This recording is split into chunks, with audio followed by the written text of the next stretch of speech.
오늘은 또 개회 우리 하나님의 목소리도 이사야 46장으로 저희가 또 바뀌었고요. 1년 동안 또 이 하나님의 음성으로 우리 예배를 시작을 할 것이고요.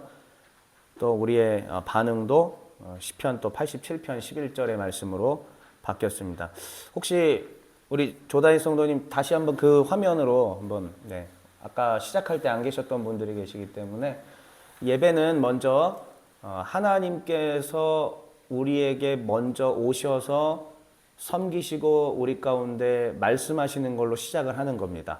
예배가 하나님을 향해 우리가 드리는 것도 맞는 것이지만 순서가 어떻게 돼야 되냐면은 하나님이 먼저 자신을 계시하여 주시고 하나님이 먼저 당신의 목소리를 들려주시고 하나님이 먼저 아들을 통하여 우리를 구원하여 주셨기 때문에 우리의 예배 또한 하나님이 먼저 말씀하시는 것으로 시작을 하고 그에 대한 합당한 반응을 드리면서 예배를 시작하는 것이 옳습니다. 그래서 저희가 그동안 그 순서에 따라서 계속 그렇게 해왔고 이제 1년에 한 번씩 이 구절들을 바꿔가면서 진행을 하려고 해요. 이제 올 한 해 동안에 우리 하나님께서 말씀하시는 내용입니다. 이거는 그냥 아예 다 같이 읽어볼게요. 우리 하나님이 이 목소리로 교회를 부르실 겁니다. 나는 여호와이니 같이 읽어봅시다. 시작. 나는 여호와이니 이는 내 이름이라. 나는 내 영광을 다른 자에게 내 찬송을 우상에게 주지 아니하리라. 하나님의 아주 엄위하신 선언이시죠. 올 한 해 이 하나님의 목소리 앞에 우리가 예배를 드리게 될 것이고요.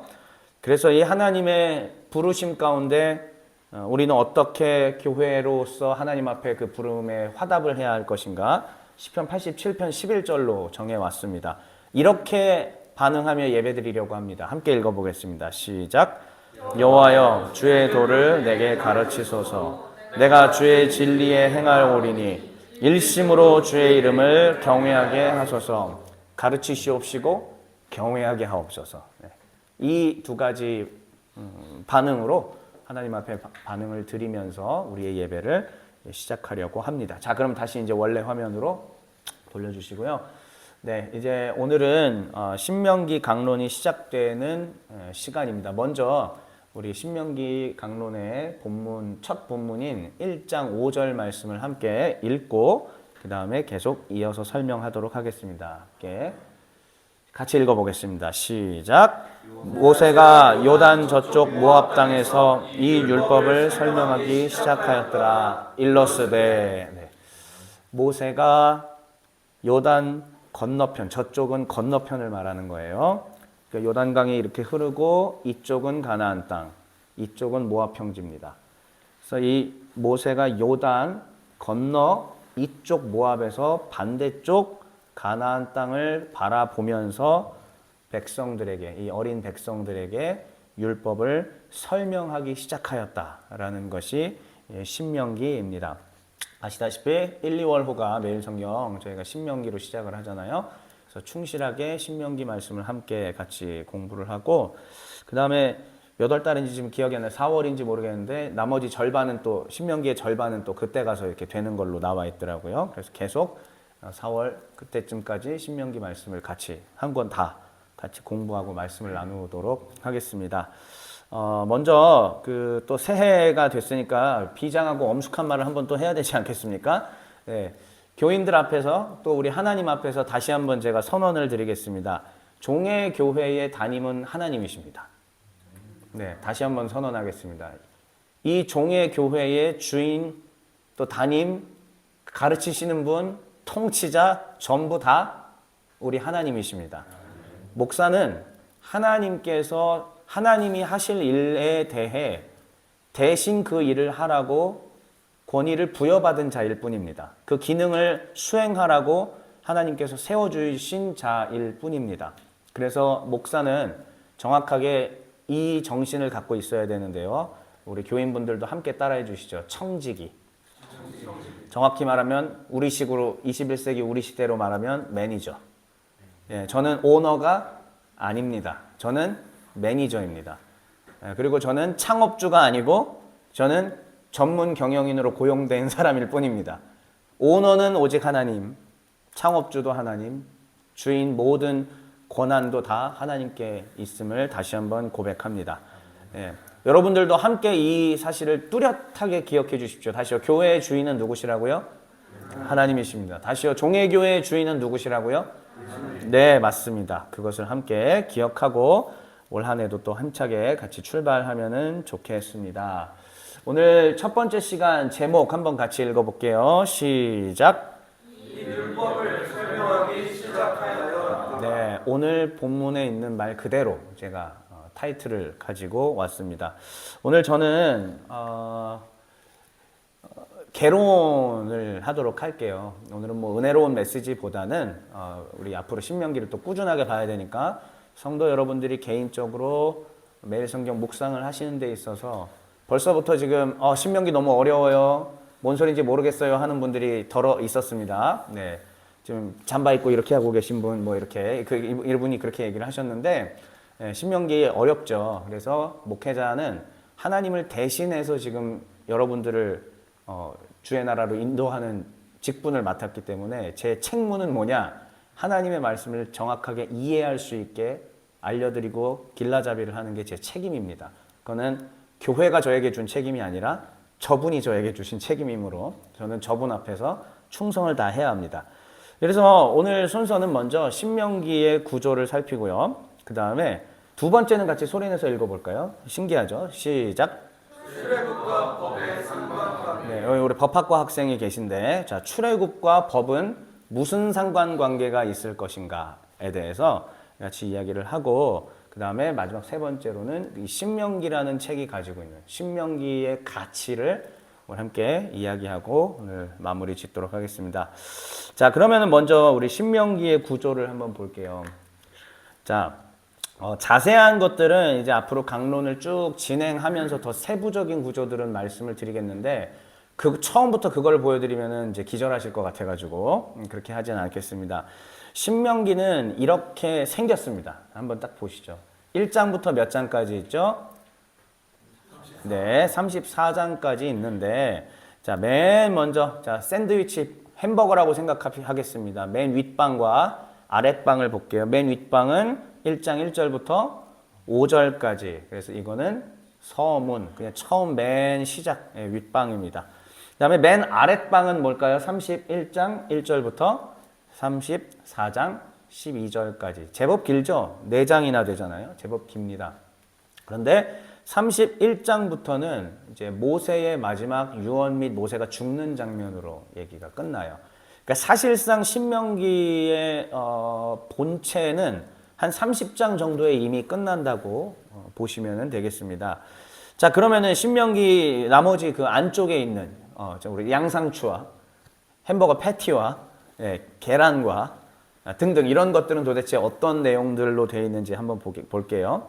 1장 6절부터 3장까지는 같이 읽어볼게요. 무슨 내용이죠? 네, 역사를 회고한다. 그러니까 분명히 과거에 있었던 무언가를 되짚어주면서 역사 교육을 하는 것 같은 느낌이 들죠? 맞습니다. 모세가 이스라엘 백성들에게 지난 40년 동안, 지난 세월 이 광야 생활 동안에 어떻게 하나님이 우리에게 일하셨는지에 대해서 가르쳐 주는 거예요. 여러분 잘 아시다시피 출애굽하고 광야 몇 년이죠, 기간이? 40년이 장난이에요? 40년은 장난이 아니잖아요. 엄청나게 긴 세월입니다. 그러다 보니까는 출애굽하고 나중에 한참 나중에 태어난 어린 세대들은 이미 태어나서 눈을 떴을 때 어디예요? 광야고요. 그냥 늘 먹는 건 뭐예요? 하나님이 주신 만나 가지고 그냥 살았던 사람들입니다. 근데 이들이 어디에 들어가야 돼요? 곧 가나안 땅. 이제 가나안 땅 들어가면 만나 내려요, 안 내려요? 안 내리거든요. 가나안 땅에 들어가서 얼마 있다가 만나가 멈췄습니다. 그러면 이제 거기서 뭐 먹고 살아야 됩니까? 자기들이 땅을 가꾸고 경작해서 노동을 해서 먹고 살아야 되죠.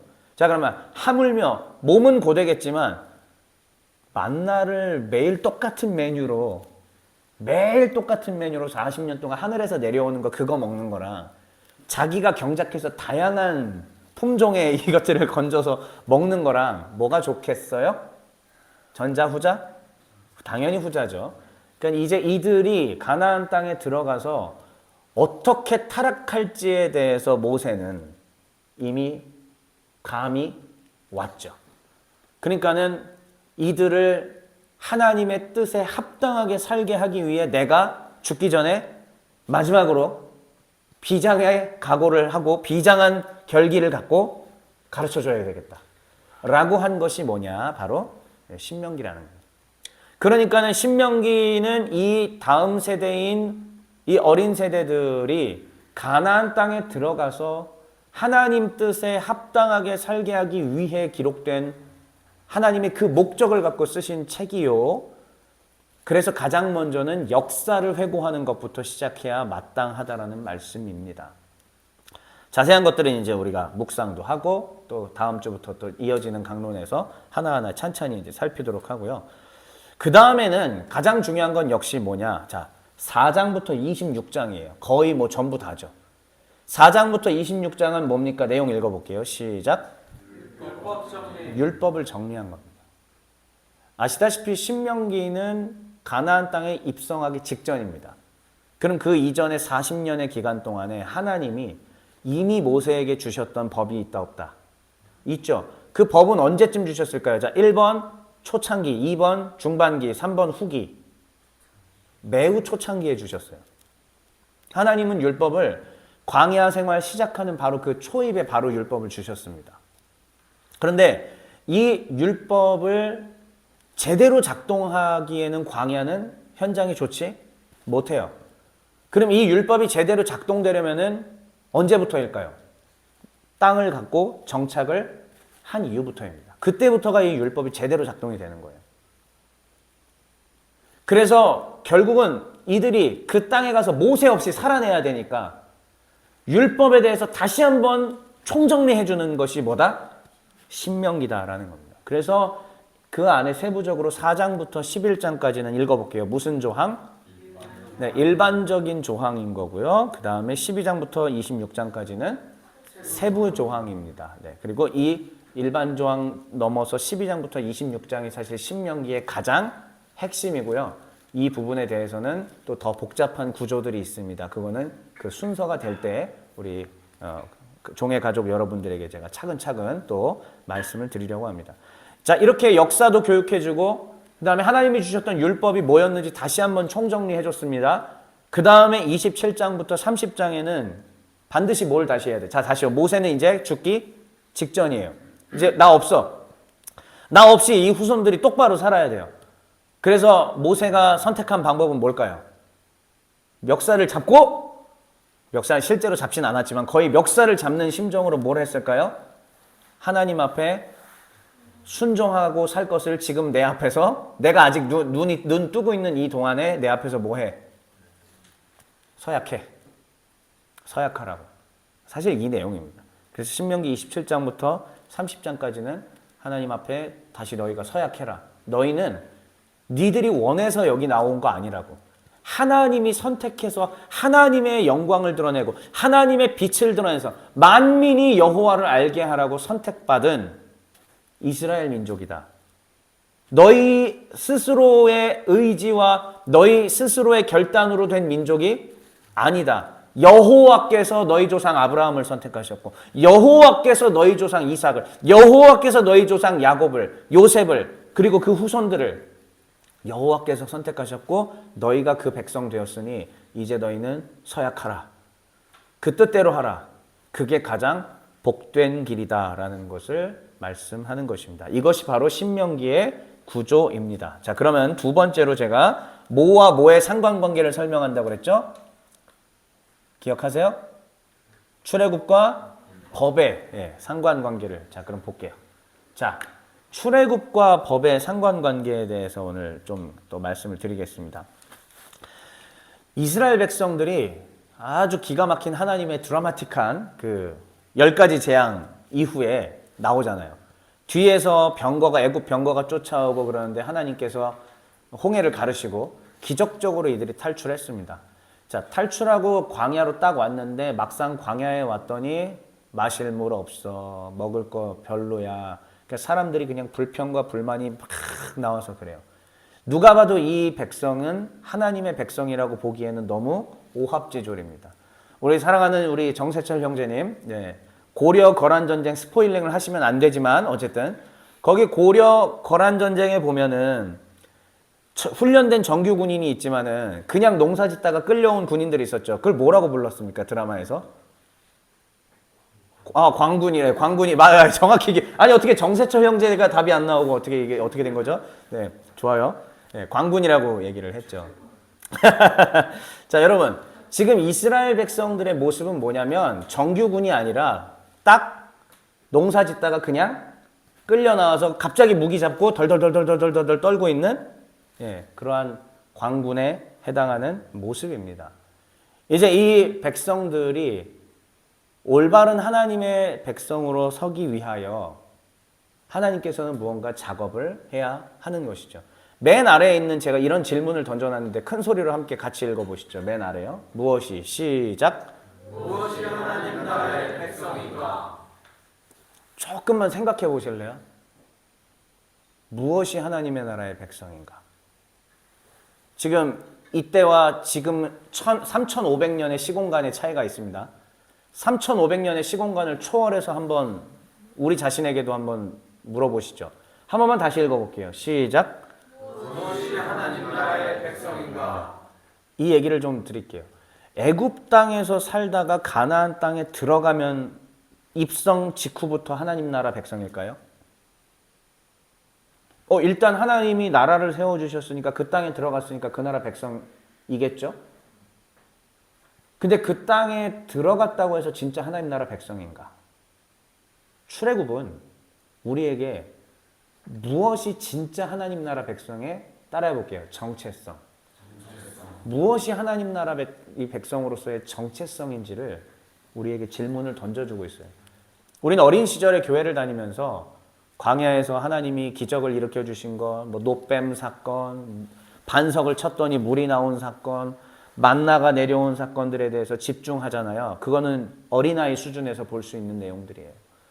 이제 여러분들 성인들이시고 진지하게 하나님 말씀을 알고 싶고 탐구하고 싶고 하나님 뜻대로 살고 싶어서 이 교회로 발걸음하지 않으셨습니까? 그럼 이거를 기억해야 되는 거죠. 이 광야 생활을 출애굽과 광야 생활을 통해서 우린 도대체 뭐가 하나님 나라 백성인가를 배워 가야 한다는 얘기입니다. 애굽 땅에서 나왔다고 하나님 백성 되는 거 아니에요.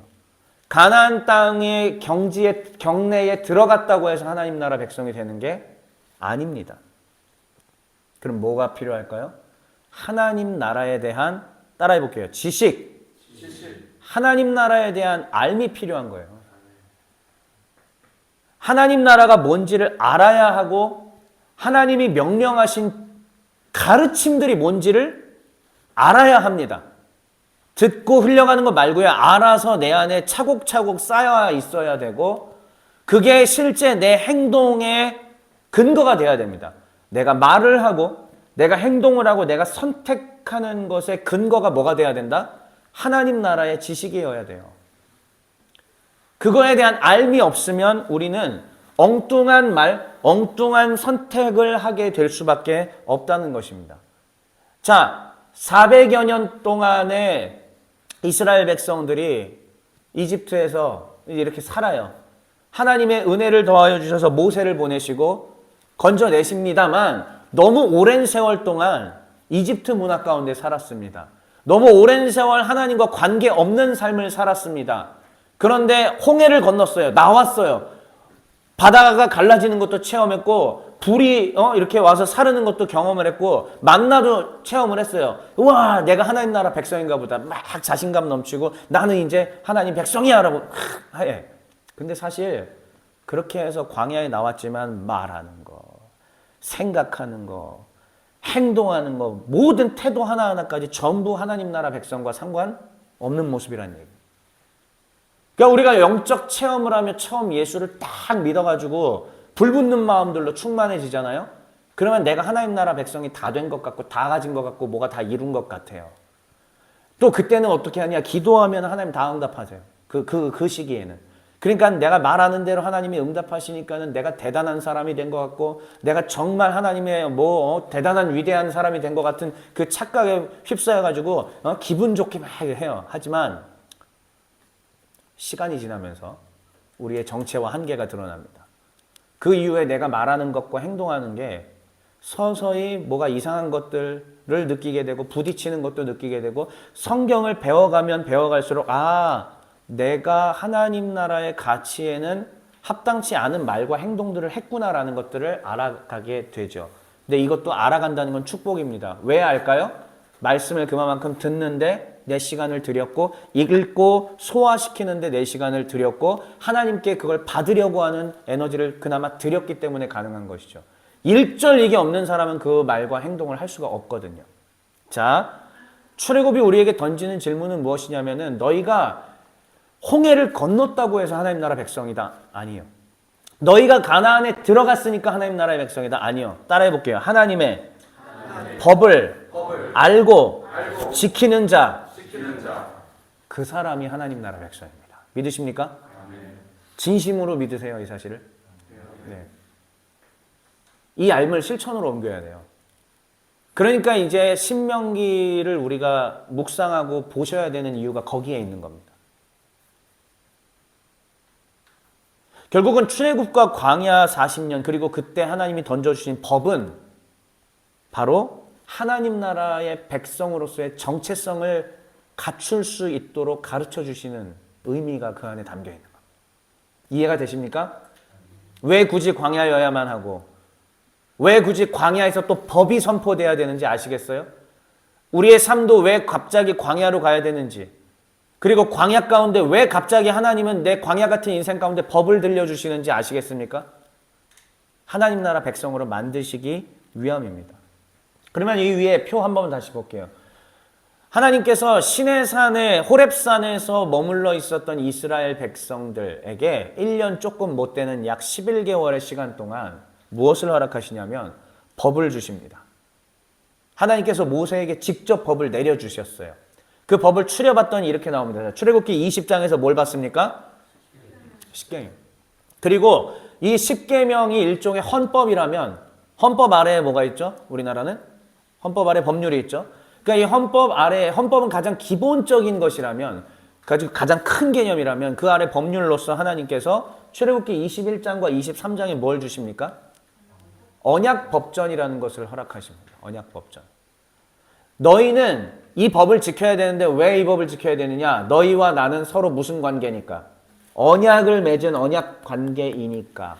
너희는 내 백성이야. 언약으로 맺은 내 백성이기 때문에 너희는 이걸 지켜야 돼. 라고 하나님께서 출애굽기 21장과 23장에서 모세를 통해서 십계명에 이어 계속 법에 대한 설명들을 주시죠. 그 다음에는 하나님과 만날 수 있는 법을 가르쳐 주십니다. 그 하나님과 만날 수 있는 법이 출애굽기 25장부터 31장 그리고 레위기 1장부터 7장 우리가 흔히 알고 있는 자 읽어볼게요. 무슨 법? 이 제의법이 뭘까요? 번제, 소제, 화목제, 속죄제, 속건제, 제사예요. 어떻게 제사를 드려 하나님과 만날 것인가에 대해서 하나님이 가르쳐 주시는 법이 바로 제의법이라는 겁니다. 자, 그 다음에 제의적으로 하나님과 만나는 법이 있다면은 나는 여호와니 너희는 거룩하라. 레위기에서 계속 끊임없이 메아리쳐 울리는 목소리. 나는 여호와이니 너희는 거룩하라. 왜? 너희는 내 백성이니까. 너희는 나와 언약을 맺은 언약 관계이므로 너희가 성결하지 못하면은 내가 지금 얼굴에 먹칠을 당하는 것이고 너희가 똑바로 못하면 나 여호와의 이름이 땅에 떨어지는 것이다. 라고 우리 하나님께서 이렇게 광야에서 법을 허락하여 주신 겁니다. 자, 그러면 이스라엘 백성들은 광야 40년 시간 동안에 뭐에 집중해야 될까요? 이 법을 몸에 따라해 볼게요. 체화. 네. 내 몸에 체화시키는 과정을 광야 40년 동안에 해내야 되는 것입니다. 혹시 삶에 나는 지금 광야에 있는 것 같아요 라고 생각되시는 분들 계세요? 광야에 있는 것 같을 때 하나님이 분명히 무슨 작업을 하실 거냐면은 갑자기 법을 들려주실 거예요. 내가 지금 광야에 있는 것 같은 느낌이 든다. 그럼 그대로 가만히 놔두진 않고요.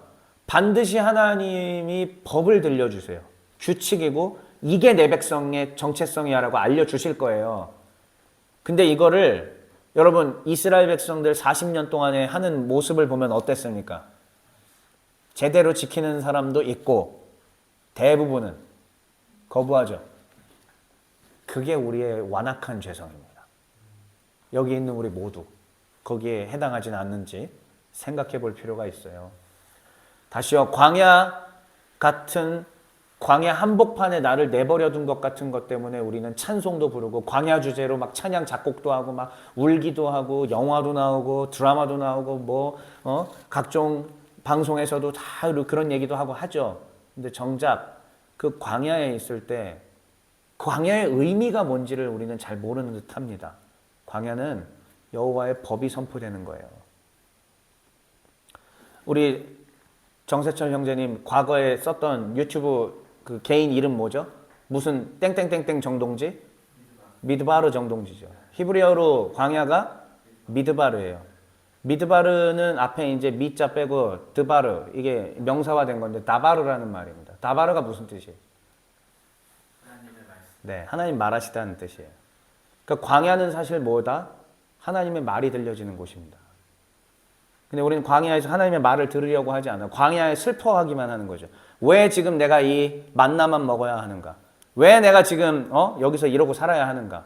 왜 내 인생이 지금 광야 가운데 있어야 되는가? 이러고만 있는 겁니다.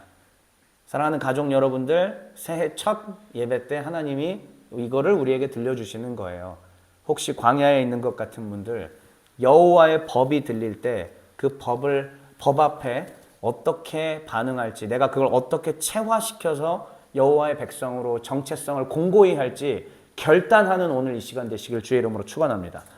세 번째는 뭐였냐면은 신명기의 가치인데 길게 돼 있지만 빨리빨리 얘기할게요. 자, 그래서 하나님께서 이 광야 40년이 다 지나고 가나안 땅에 들어가기 직전에 모세를 통하여 이스라엘 백성을 다시 교육시키는 재교육 장면인 겁니다. 신명기라는 말, 여러분 우리 한글로만 먼저 생각해 보세요. 신명기 무슨 뜻이에요? 네, 보통은 이렇게 신자 하면 우리는 새 신자를 생각하든지 또 아니면 신을 또 어떻게 생각해요? 네, 매울 신자는 아니겠죠, 설마. 네, 뒤에서 매울 신자 얘기 나왔는데 또 보통은 네, 신신자 생각하죠. 하나님 생각하죠. 명은 보통 뭐 떠올려요? 명령할 명자 떠오르죠. 맞아요. 그런데 이 신자에는 한자로 다시 신자라는 게 있어요. 우리가 알고 있는 신명기는 안타깝게도 신신자가 아닙니다. 다시 신자예요. 제가 전도사 시절에 이것도 모르고 제 맘대로 유추해서 신신자의 하나님 명령 명자라고 학생들한테 가르쳤던 것을 진심으로 참회하고 회개합니다. 제대로 알지도 못하고 제가 그랬었던 전도사 시절이 있었어요. 근데 신명기는 다시 신자의 명령입니다. 하나님이 다시 명령하시다. 자, 그러면은 여러분 하나 또 퀴즈를 낼게요. 제가 지금 갑자기 질문을 던지는 이유가 뭐겠습니까? 갑자기 다 꿈나라로 이렇게 가셔가지고 잠시 잠을 깨우기 위해서 이런 거예요. 자, 영어 성경에서 신명기 뭐라고 불러요? 혹시 이름 외우세요?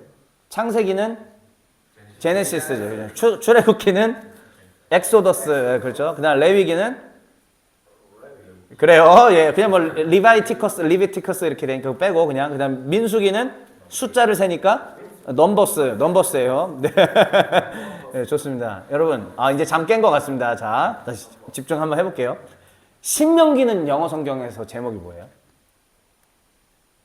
신명기는? 신명기는 영어로 잘 얘기 안 해봤죠. 신명기는 영어 성경 제목이 듀테로놈이라고 해요. 듀테로노미. 근데 앞에 보니까 지금 그죠. 듀테로노미라고 하는데 그 말이 그대로 이제 영어 성경 이름이 된 건데 원래는 히브리어죠. 사실 신명기는. 그러니까는 히브리어 이름으로 해야 되는데 히브리어가 헬라어로 번역된 것을 무슨 경이라고 불렀죠? 혹시 저한테 옛날에 들어보신 분들? 지금으로부터 약 2000 몇백 년 전에 히브리어 성경을 헬라어로 번역한 책이 있었어요. 네, 그걸 70인경이라고 불러요. 70인역, 70인경. 70인역에서 신명기의 제목이 뭐냐면 듀테로노미온이에요. 헬라어입니다. 그러니까 쉽게 얘기하면 헬라어예요. 헬라어. 듀테로노미온인데 이 듀테로노미온이 신명기 17장 18절에 나오는 등사본을 너는 등사본을 만들어서 항상 곁에 두고 읽게 하라. 그 율법의 등사본을 듀테로노미온이라고 얘기를 하는데 이 듀테로노미온은 둘로 딱 돼 있어요. 보니까 듀테로스와 노모스라는 말이 합쳐져서 듀테로노미온이 된 거거든요. 듀테로는 무슨 뜻일까요? 듀테로스? 여기 써 있어. 지금 다 써 있어요. 듀테로스는 이라는 뜻이에요. 노모스는 법, 율법을 말하는. 그러니까 율법, 두 번째 율법이라는 뜻인 거지. 듀테로노미온은. 굉장히 천천히 하고 있습니다. 여러분. 다시요. 듀테로노미온은 두 번째의 율법이다라는 말씀입니다. 신명기가 바로 그래서 두 번째 율법이라는 뜻이에요. 자, 그러면 이 신명기의 가치 첫 번째는 뭐냐? 반복해서 율법을 가르친다라는, 그래서 반복적인 율법 교육이 중요하다라는 또 의미를 담고 있는 게 신명기의 가치의 첫 번째이고요. 두 번째 신명기의 가치는 뭐냐면은 한번 두 번째 거 읽어볼게요. 시작. 하나님 나라 가치를 반복적으로 교육하. 그게 아니었는데 그 아래 2번입니다. 시작. 신약의 율법 근간. 네, 신약은 자 이제 보세요. 여러분 정말 중요하니까 조금만 힘들어도 잠을 깨고 보세요. 하나님이 먼저 주신 율법이 있어요. 모세 시대 때. 그죠? 이 모세 시대 때 주셨던 율법이 불완전하다고 해서 이걸 완성시킨 분이 계셨죠. 누구죠? 예수님이시죠. 자, 그러니까 예수님께서는 율법이 아니라 새 율법을 만드신 분이에요. 쉽게 얘기하면. 예수님께서는. 그러면은 이 새 율법 전에 기존 율법이 있어야 되겠죠. 기존 율법의 총정리가 뭘까요? 신명기가요. 네. 그러니까 출애굽기부터 민수기까지 다 총정리된 게 뭐다? 신명기. 그러니까 신명기의 값어치가 얼마나 대단한 건지 아시겠죠. 그러니까 우리가 기독교인으로서 예수님이 성취하신 새 율법을 알기 위해서는 당연히 구율법을 알아야 되고 이게 기본인 거예요. 그러니까 이걸 알아야만 예수님의 이 율법 성취의 의미도 알 수 있게 되는 것이죠. 그러니까는 우리는 자연히 어디로 와야 되냐면은 신명기에 나와 있는 여호와의 율법들을 제대로 알아야 됩니다. 제대로 공부해야 되고, 그래서 제가 그 작업들을 이제 매주마다 우리 가족 여러분들에게 이제 하려고 하는 것이고요. 그래서 예수님께서는 바로 이 신약의 새 율법의 근간을 신명기를 통해서 신약 새 율법의 근간을 또 이루어 주셨다는 거. 실제로 예수님께서 처음 메시아로서 이제 세례 요한에게 세례 받고 사역 시작하셨을 때 곧바로 흑암의 권세 사탄이 와서 괴롭혔잖아요. 광야에서 이 돌을 떡으로 만들어 봐라. 뛰어내려 보아라. 받쳐주겠지. 나에게 엎드려 경배해라. 이렇게 하셨을 때 다 뭘로 물리치셨어요? 전부 신명기 말씀으로 물리치셨어요. 예수님께서 물리치신 말씀이 전부 뭐였다? 신명기 말씀이었습니다. 그러니까 신명기는 사실상 신약에, 우리가 지금은 신약시대 백성 아닙니까? 신약의 예수님의 새 율법을 해석하는 거에 대해서 근간이 되더라. 그만큼 신명기가 중요하다라는 말씀을 드립니다. 이제 마지막이에요. 세 번째 거 한번 읽어보겠습니다. 시작. 하나님 나라 정체성 확립. 자, 예수님께서 가르쳐 주신 것이 물론 우리에게 가장 중요한 하나님의 나라의 가치예요. 그런데 아까도 얘기했지만은 예수님은 이 구율법을 새롭게 완성시킨 분이라고 말씀드렸죠. 그런데 이 구율법이 그러면 무가치한 거냐? 그렇지 않다고 누차 말씀드렸었습니다. 이것을 제대로 이해해야 예수님이 하신 일이 더 위대하다는 걸 알 수 있다고 했죠. 그러면 가장 먼저는 구약의 우리 여호와 하나님께서 이것이 하나님 나라 백성이다라고 정리해 놓으신 책이 있으니 그게 바로 신명기라고 볼 수 있는 겁니다. 그러면 이 신명기에 들어있는 하나님 나라의 정체성은 무엇인가? 첫 번째 읽어볼게요. 시작. 여호와 유일신으로. 네, 너희는 위로 하늘과 아래로 땅에 오직 여호와 한 분만 하나님이심을 믿으라. 되게 단호한 선언 아니겠습니까? 다신교 사회잖아요. 여기도 신이 있고 저기도 신이 있고 이것도 신이고 저것도 신이고 이민족 신 저민족 신 다 신인데 그때 말도 안 되는 별종이 하나 탄생한 거죠. 뭐냐? 오직 여호와만 온 우주의 주인이고 나머지들은 전부 다 가짜다는 거예요. 만방의 모든 신들은 전부 다 헛된 우상들이고 가짜고 생명력 없는 것들 가운데 마치 생명 있는 것처럼 하고 있는 것이다. 되게 단호한 선언 아닙니까? 패러다임 자체를 완전 뒤집어 놓는 말이에요. 그런데 신명기는 다시 한번 이것을 강화합니다. 엄청나게 강화합니다. 앞부분에 1장부터 4장, 5장, 6장에 전부 뭐 얘기하고 있어요? 오직 하나님은 한 분이시다. 하나님 외에 다른 신은 없다. 단호하게 얘기합니다. 그래서 우리는 하나님 나라 정체성을 갖는 백성이라면은 뭘 가져야 된다? 세상에 수많은 종교들이 있죠. 근데 오직 참된 신은 누구밖에 없다. 예, 우리 하나님, 여호와 하나님밖에 없다라는 것. 이것이 먼저 여러분들에게 가장 중요한 정체성이 되시길 주의 이름으로 축원합니다. 자, 그러면 이제 두 번째예요. 두 번째. 자, 이 땡땡 콜론이 있는 부분 전까지 읽어볼게요. 시작.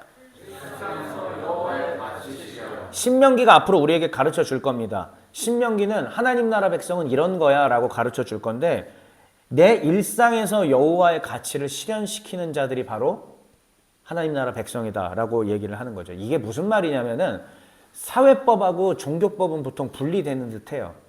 그런데 신명기는 우리에게 뭘 가르쳐 주냐면은 하나님이 말씀하신 종교적인 법 안에는 사실은 사회적인 것으로 볼 때도 충분히 일반적으로 적용할 수 있다라는 걸 말씀드리는 거고 지금은 아마 알쏭달쏭 할 건데 들어보다 보면 나중에 더 자세히 알게 돼요. 근데 그거에 대한 근거로서 제가 제시하고 싶은 것이 무엇이냐면은 여기 보면은 사회 약자의 권리 보호라는 표현이 있습니다. 신명기에서는 객과 고아와 과부의 권리를 보호하라고 지속적으로 말씀하세요. 따라해 볼게요. 객, 고아, 과부. 객은 누구죠? 나그네를 말하는 거죠. 고아와 과부는 다 아시는 거고요. 객과 고아와 과부는 불쌍하게 여기면서 돌봐주라는 게 아니라 그들은 마땅히 보호받을 권리가 있다라고 얘기하는 게 신명기예요. 그러니까 저는 성경을 굉장히 이제 고대에 인권도 없고 뭣도 없는 책이라고 얘기하는 분들 보면은 성경을 제대로 보셔야 될 텐데라는 안타까운 마음을 늘 갖고 있었어요. 하나님께서는 신명기를 통해서 사회적 약자에 대해서 사회적 약자는 마땅히 보호받을 권리가 있다는 것을 분명하게 말씀하고 있습니다. 심지어 어느 정도냐면 자 여기 A라는 사람과 B라는 사람이 있는데 이 B라는 사람이 A에게 물건을 빌렸어요. 언제까지 하고 이제 갚기로 하고 자 그런데 시간이 돼도 갚을 수가 없는 상태가 됐습니다. 그러면 이 물건 누구 거가 돼요? A라는 사람이 가져가게 되겠죠. 근데 이 맡긴 전당 잡은 물건이 뭐냐면은 외투예요. 근데 이스라엘에서 이 당시에 외투는 이거 없으면은 얼어 죽을 수도 있습니다. 자, 그랬을 때 이거 어떻게 해야 될까요? 나는 이제 정당하게 서로 계약했잖아요. 사회적으로 정당하게. 근데 어떻게 해야 돼요, 이거를? 이 사람 A라는 사람 줄 이유가 없어요, 사실은. 근데 여호와 하나님의 법은 뭐라고 얘기하시느냐? 이 사람이 죽으면은 안 된다는 거예요. 이 약자가 아무리 이걸 전당 잡혔어도 최소한의 이 사람이 다시 일어날 수 있는, 다시 살아서 열심히 일해서 갚을 수 있는 것들은 보장해 줘야 된다는 것을 신명기에 담아 놓으셨습니다. 알고 계셨습니까? 하나님 나라 법이에요, 이게. 이것뿐만이 아니라 인간은 모두 평등하다라는 것도 하나님께서 다 많이 담아 두셨는데 그거는 순차적으로 우리가 앞으로 말씀을 잘 배워 갑시다. 마지막으로 세 번째 또 콜론 전까지 읽어볼게요. 시작. 함께 세워가는 하나님 나라 제시. 자, 여러분 이게 되게 재밌는 얘기인데 이게 지금 신명기의 가치잖아요. 먼저 여호와의 유일신론을 분명히 하라라는 것과 일상 속에서 하나님의 이 사회 속에서 하나님의 이 가치를 실현시켜라 이것도 있었죠. 근데 마지막 세 번째가 뭐냐면 함께 세워나가는 하나님 나라 이제 교회에 관련된 얘기를 하려고 하는 건데요. 모세의 후계자가 누구예요? 다 그렇게 알고 있고 틀린 말은 아닙니다. 그런데 신명기를 정말 자세하게 읽어보십시오. 정말 자세하게 신명기를 읽어보다 보면 물론 이제 여호수아가 나와야 여호수아가 후계자인 걸 정확히 알지만 신명기를 정말 자세하게 보면은 여호수아 한 명만이 후계자가 아니에요. 갈렙 뭐 여러 자 여기 지금 제가 뭐라고 써놨냐면은 여호수아 말고 또 뭐뭐뭐 써놨죠? 재판관, 예언자. 재판관과 예언자와 제사장들이 있을 것이다라는 것을 신명기가 미리 얘기해 주고 있고 그리고 그들이 하는 일은 뭐냐면 여러분 잘 보세요. 재판관이 하는 일은 모세의 짐을 나눠서 대신 함께 판결하는 지도자를 말하고 예언자는 신명기 18장에 이렇게 얘기합니다. 내가 모세와 같은 선지자를 너에게 둘 것인데 내 말을 그의 입에 두겠다. 예언자는 그러니까 뭐 하는 사람? 하나님의 말을 전하는 사람입니다. 또한 제사장이 있을 것입니다. 제사장의 역할은 뭐냐면 31장에 이렇게 얘기해요. 모세가 기록한 율법을 받아서 정기적으로 백성들 앞에서 낭독하는 일을 하는 사람이에요. 제사장은 제사만 드리는 게 아니에요. 모세가 기록한 율법을 받아서 정기적으로 백성들 앞에서 낭독시켜서 또 까먹었네? 이게 여호와의 뜻이야. 또 까먹었 이게 여호와의 뜻이야 라고 정기적으로 그걸 하는 사람이 누구다? 제사장이죠. 사실상 후계자 한 명이라고 얘기하면 당연히 여호수아가 맞습니다만 신명기에는 함께 세워나가는 하나님 나라를 전제하고 이 그룹들을 하나님이 이미 우리에게 말씀을 하셨다는 얘기입니다. 자, 그러면 한번 생각해 볼게요. 제가 순복음교회 출신이지 않습니까? 어릴 때부터. 그래서 어린 시절부터 이제 돌아가신 조용기 목사님이 어떻게 처음 여의도 교회를 이제 세워나갔는지에 대한 그 천막 시절 때부터 얘기들을 들었는데 사람이 갑자기 많아지니까 감당이 안 되는 거예요. 이럴 때 이걸 어떻게 해야 될까 했었을 때에 하나님께서 조용기 목사님에게 그때 줬던 지혜가 뭐였냐면 이제 출애굽기나 이런 데 보면 50부장, 100부장 이런 게 있잖아요. 그러니까 같이 이제 나눠서 권한을 주고 함께 말씀을 가르치고 하는 일을 하게 하는 거. 그래가지고 구역장 조직 제도가 이제 세계에서 제일 처음으로 구역 조직이 여의도에서 생긴 조직 아닙니까? 그렇게 해가지고 그걸 가지고 구역 조직을 만들었고 구역 조직이 발전해 가서 다른 나라로 가서 그게 셀처치로 발전하게 된 거죠. 근데 셀처치의 근본은 원래 구역 조직이었거든요. 그렇게 돼도 또 셀이 또 우리나라로 또 역수입되기도 하고 이런 일들이 계속 있게 된 것이죠. 자, 다시 한번 정리해 볼게요. 이 세 부류, 예언자나 재판관이나 또 이 제사장, 이분들이 했던 일은 뭐냐면 하나님의 말씀을 전하고 가르쳐 지키게 한 것이고 특별히 재판관이 한 일은 뭐냐면 그 말씀을 토대로 하나님 나라의 가치가 우리 일상에서 실현되게 만들었다는 거예요. 하나님의 법에 따라서 이게 올바른 것이면은 권면하고 아닌 것에든 심판하고 징벌하는 것들을 그래야 여호와의 정의와 공의, 미슈파트와 쯔다카가 실현되는 거 아니겠습니까? 그 일을 누가 담당했다고요? 재판관이 담당했다는 것입니다. 이 정리해 볼게요. 결국 교회가 나아가야 될 길은 뭐냐면 어느 한 개인, 담임 목사라고 하는 제왕적 통치를 하는 사람에게 권한이 다 가 있어서 그가 혼자 다 하는 것이 아니라 모든 교인들이 함께 주의 종이 되어 또 다른 재판관이요, 또 다른 예언자요, 또 다른 갑자기 생각이 안 나요. 뭐였죠? 제사장이 돼서 함께 주의 말씀을 낭독하고 또 가르치고 또 알리고 서로 가르치고 서로 알리면서 함께 손잡고 주의 나라를 위해서 일하는 것, 일어나는 것, 걸어가는 것 이것이 교회가 나아가야 될 길이 아닐까 생각을 해봅니다. 그래서 신명기의 개관을 여러분들과 함께 하면서 저는 이 말씀을 드리면서 마치겠습니다. 메시지입니다. 함께 읽고 마치겠습니다. 시작!